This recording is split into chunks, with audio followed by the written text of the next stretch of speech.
salam sejahtera dan salam Malaysia Madani.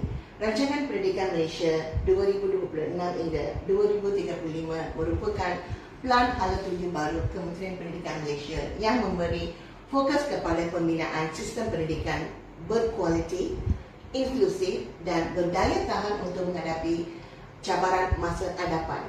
Melalui pelan ini, KPM menekankan 5 ciri murid, iaitu murid yang beradab, berilmu, berkemahiran, berdaya tahan dan berkeyakinan.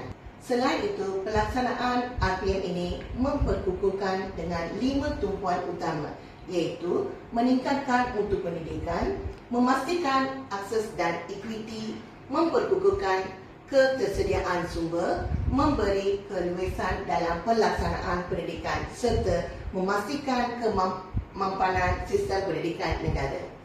Bagi memastikan kejayaan pelaksanaannya, 7 teras strategik telah digariskan merangkumi pemerkasaan sistem pendidikan, pembangunan potensi murid, transformasi pendidikan, peningkatan prasarana fizikal dan digital, pembukaan sinergi strategi, kemampanan ekosistem pendidikan dan tadbir urus yang cekap.